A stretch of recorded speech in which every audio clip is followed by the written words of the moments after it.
BEd second semester के सभी छात्राध्यापिकाएं ध्यान देंगे कि मैं आपको पर्यावरणीय शिक्षा में पर्यावरण शिक्षा एवं तकनीकी जनसंचार माध्यमों का प्रयोग में श्रव्य दृश्य सामग्री कल मैंने पढ़ाया था, जिसमें मैंने आपको प्रसारण के पूर्व की स्थिति को बताया था। आज हम आपको श्रव्य दृश्य सामग्री की क्या विशेषताएं हैं उसके बारे में बताएंगे, इनके क्या आवश्यक गुण हैं और इनको हम क्लासिफिकेशन कैसे कर सकते हैं। तो सबसे पहले हम श्रव्य दृश्य सामग्री की विशेषता बताता हूँ। एक एक करके ऐसे सब स्टेप बाय स्टेप मैं बता दे रहा हूँ। स्थायी अधिगम में सहायक होता है, मौखिक भाषण में न्यूनता, समय की बचत होती है, रुचिकर एवं आकर्षक होता है, वैचारिक प्रभावशीलता होती है, उत्तम शिक्षण की कुंजी है, विभिन्न प्रकार की विधाओं का प्रयोग होता है, छात्र सक्रियता भी इसमें बहुत रहती है, वैज्ञानिक अभिवृद्धि का हम विकास भी कर सकते हैं, इसमें सीखने की हम पूर्ण स्वतंत्रता भी देते हैं, प्रत्यक्ष व विद्यार्थी अनुभव भी करता है, ज्ञान इंद्रियों पर आधारित वह अपने ज्ञान का सही सदुपयोग भी करता है, उत्तम शिक्षण अधिगम अनुभवों का वह अपने जीवन में उसका प्रयोग भी करता है। इतनी चीज़ें जो मैंने आपको बताई इस श्रव्य दृश्य सामग्री की विशेषताएं हैं। अब इसके आवश्यक गुण क्या क्या होते हैं। पहली चीज़ तो यह है परिशुद्धता।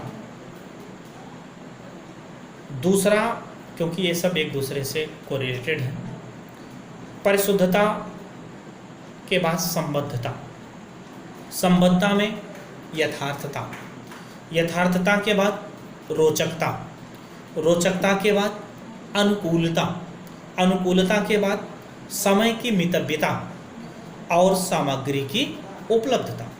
ये इसके श्रव्य दृश्य सामग्री के ये गुण हैं, यानी 7 गुण होते हैं। यदि इनके गुणों का हम आकलन करते हैं तो हमारी जो श्रव्य दृश्य सामग्री है वो बहुत उत्तम श्रव्य दृश्य सामग्री मानी जाती है।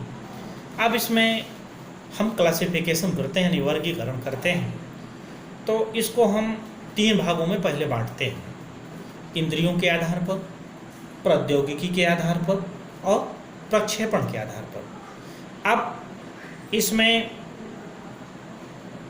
जो इंद्रियों के आधार पर इसके 3 पार्ट होते हैं।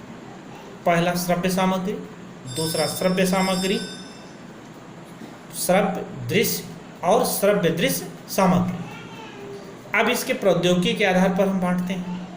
तो प्रौद्योगिकी में 2 चीज़ें होती हैं, सॉफ्टवेयर, हार्डवेयर। प्रक्षेपण के आधार पर आप इसको देखेंगे तो 2 चीज़ें हों, प्रक्षेपित सामग्री, अप्रक्षेपित सामग्री। ये जो एनसीईआरटी के जो हमारे शिक्षाविद हैं, उन शिक्षाविदों ने श्रव्य दृश्य जो सामग्री का वर्गीकरण प्रस्तुत किया है, तो इसमें जैसे कुल 6 भागों में उन्होंने बांटा। पहला ग्राफिक सामग्री, फिर श्रव्य सामग्री, फिर डिस्प्ले बोर्ड सामग्री, फिर त्रिआयामी सामग्री, फिर प्रक्रिया सामग्री, फिर प्रक्षेपित सामग्री। अब ग्राफिक सामग्री में क्या क्या आता है, जैसे फोटोग्राफ है, चित्र है, फ्लैश कार्ड है, डायग्राम है, ग्राफ है, मानचित्र है, कार्टून है और कॉमिक्स की चीज़ें। ये इतनी चीज़ें किस में आती हैं, ग्राफिक सामग्री में आती हैं। अब श्रव्य सामग्री में जैसे रेडियो है, टीवी है, रिकॉर्डिंग है, पेन मतलब जो पेन ड्राइव होती है, चुंबक बोर्ड है और जो हमारे आपके मल्टीमीडिया मोबाइल आते हैं। डिस्प्ले बोर्ड में क्या आता है, श्यामपट, बुलेटिन बोर्ड, इस तरह से ये हमारे डिस्प्ले बोर्ड में आते हैं। या ओवरहेड प्रोजेक्टर भी आता है इसमें। त्रिआयामी सामग्री मतलब 3 तरह की सामग्री, मॉडल, वस्तु और नमूना। प्रक्रिया सामग्री में प्रदर्शन, अनुभव और फील्ड ट्रिप। प्रक्षेपित सामग्री में क्या आता है, फिल्म स्ट्रिप, फिल्म और स्लाइड। अब जो सुविधा या उपयोग के आधार पर हम श्रव्य दृश्य सामग्री को इसको और भी बांट सकते हैं। जैसे परंपरागत सामग्री, तो परंपरागत सामग्री को आप यूँ उदाहरण के रूप में देखें तो जैसे हमारा श्यामपट्ट है, पुस्तकें हैं, पत्र पत्रिकाएँ हैं। और दृश्य सामग्री में देखेंगे तो उदाहरण के तौर पर जैसे चार्ट है, पोस्टर है, ग्राफ है, प्रतिमान है। यांत्रिक सामग्री में आप देखेंगे तो उदाहरण के लिए जैसे रेडियो है, टेप रिकॉर्डर है, प्रोजेक्टर है, शिक्षण मशीन है, इस तरह से आते हैं। जैसे अन्य सामग्री में जैसे प्रदर्शन है, संग्रहालय है या फील्ड ट्रिप्स है। ये एक प्रकार से आप यूँ समझें कि यानी जो विभिन्न प्रकार की दृश्य श्रव्य सामग्रियों का जो संबंध है, क्योंकि एडगर डेल ने विभिन्न प्रकार की श्रव्य दृश्य सामग्रियों में अंतर संबंधों को स्पष्ट करने के लिए एक शंक्वाकार, ऐसे होता है शंक्वाकार आरेखन की संकल्पना की और इस आरेख के आधार पर श्रव्य दृश्य सामग्री को परस्पर संबंधों की पहचान सरलता से की जाती है। इसे डेल के अनुभव संख्य का भी नाम दिया गया है। तो उसमें जैसे शाब्दिक प्रतीक और लास्ट में प्रत्यक्ष एवं उद्देश्यपूर्ण अनुभव, इन दोनों के बीच में जैसे दृश्य प्रतीक है, रेडियो रिकॉर्डिंग या स्थिर चित्र है, या हम फिल्म देखते हैं यानी गतिशील तस्वीरें हैं जिसको दूरदर्शन भी कह सकते हैं, प्रदर्शन सामग्रियां भी हैं, या हम कहीं पर्यटन या सरस्वती या कहीं ज्ञान की हम यात्रा कराते हैं, प्रदर्शन कराते हैं, या नाटक की सहभागिता कराते हैं, या अन्य व्यक्तियों के अनुभव को हम समावेशित करते हैं। यानी ये प्रत्यक्ष एवं उद्देश्यपूर्ण अनुभव होते हैं। जैसे हमारी शिक्षण में प्रचलित श्रव्य दृश्य सामग्री का प्रयोग कैसे किया जाए। जैसे सबसे पहले हम श्यामपट्ट करते हैं, वास्तविक प्रदर्शन की वस्तुएं हैं, मॉडल्स है, स्लाइड है, फिल्म है, चार्ट है, ग्राफ, मानचित्र, ग्लोब, रेखाचित्र, पत्र पत्रिकाएँ, विज्ञान वाटिकाएँ, संग्रहालय है, शिक्षण खेल है, बुलेटिन, मतलब इस तरह की जो चीज़ें हैं वो हमारी किस में आती हैं, शिक्षण में प्रचलित श्रव्य दृश्य सामग्रियाँ होती हैं। अब पर्यावरण संकट के समाधान है, ये तो अभी मैंने आपको जो परंपरागत रूप से जो शिक्षण की जो विधियाँ चलाई जा रही हैं वो थी। अब पर्यावरण संकट के लिए हमारी एजुकेशन कैसी होनी चाहिए, उसका कैसे डिस्प्ले होना चाहिए। तो शिक्षा जो है पर्यावरण में संचेतना प्रदान करती है, सभी प्रकार के जीवधारियों के मध्य संतुलित संबंधों की भूमिका निभाती हैं और वर्तमान और भावी समस्याओं के निष्पादन की प्रेरणा और प्रशिक्षण देती है। शिक्षा का कोई भी पाठ्यक्रम जब तक पर्यावरण को अपनी विषय वस्तु में शामिल नहीं करेगा वह अधूरा रहेगा। ऐसी शिक्षा न तो प्रकृति के साथ न्याय कर सकेगी और न ही मानव सभ्यता के साथ तालमेल बैठा पाएगी। पर्यावरण शिक्षा का पाठ्यक्रम में होना मात्र से समाधान नहीं होगा, बल्कि पाठ्यक्रम छात्रों में पर्यावरणीय अभिवृद्धि के विकास में सहायक हो। तो पाठ्यक्रम निर्माण के लिए हमको किन किन चीज़ों का ध्यान देना चाहिए। तो सबसे पहले हमें आयु स्तर के अनुसार छात्रों की पाठ्यक्रम का निर्माण करें। पर्यावरण विषय अलग हो यह कोई आवश्यक नहीं है कि यदि किसी भी विषय के माध्यम से या उसके साथ वह शिक्षा दी जाए तो कोई विशेष अंतर नहीं होगा।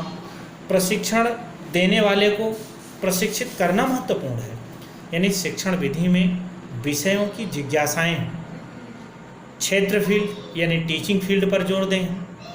इस तरह की जब बातों को हम ध्यान में रखते हैं तो पर्यावरण शिक्षा भी एक विषय की सैद्धांतिक शिक्षा के रूप में मात्र परीक्षा में अंक प्राप्त करने के विषय के रूप में किताबों में बंद होकर के रह जाएगी। छात्र छात्राओं को जब हम वाई वर्ग के आई वर्ग के अनुसार इनको जब हम क्लासिफिकेशन करते हैं, तब हम अपने पर्यावरण जो शिक्षक हैं हमारे, जैसे छात्र छात्राएं हैं और जो शिक्षक हैं, तब उनकी शिक्षा देना लाभप्रद होगा। जैसे प्रौढ़, साक्षर और निरक्षर दोनों ही प्रकार के लोगों को शिक्षित करना होगा, क्योंकि निरक्षर अनजाने में पर्यावरण को हानि पहुंचा सकता है और साक्षर जानबूझकर इस तथ्य में अनजान बन जाते हैं। तो पर्यावरण शिक्षा अभिवृत्ति मूलक और अभिवृद्धि के विकास को निरंतर बनाए रखने में प्रायोगिक पक्ष अधिक सफल होता है। शिक्षा चाहे किसी भी स्तर की दी जाए, उद्देश्य एक ही है, एक विद्यार्थी पर्यावरण के प्रति सचेत और संवेदनशील बन सके। पाठ्यक्रम में पर्यावरण शिक्षा के समावेश के साथ साथ पर्यावरणीय जागरूकता का विकास किया जा सकता है। पर्यावरण संचेतना के विकास में शिक्षा और संचार के माध्यम को हम सम्मिलित करके उसकी अहम भूमिका का निर्वहन कर सकते हैं, परंतु इन माध्यमों के उपयोग में हमें सावधानी रखनी होगी।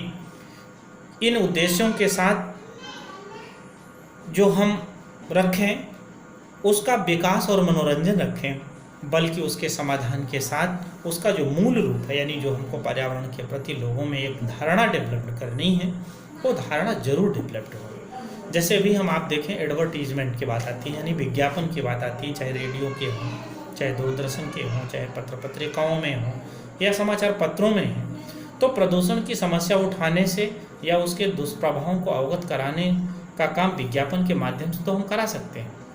सामान्य जो ग्रामीण जीवन है, आज की होली के समय आप देखते हैं वृक्षों को काट करके, हरी पत्तियों मतलब डालों को काट करके या उनको होली जला देते हैं, या जो हमारे आदिवासी हैं वो अज्ञानवश या नहीं जान पाते कि इसका क्या दुष्परिणाम होगा, जंगलों को काटते हैं। तो इस तरह से जब हम विज्ञानों के माध्यम से, जैसे पॉलीथीन है, तो पॉलीथीन पर्यावरण के लिए बहुत बाधक है, लेकिन फिर भी चाहे पढ़ा हो चाहे अनपढ़ है उसका प्रयोग कर रहा है।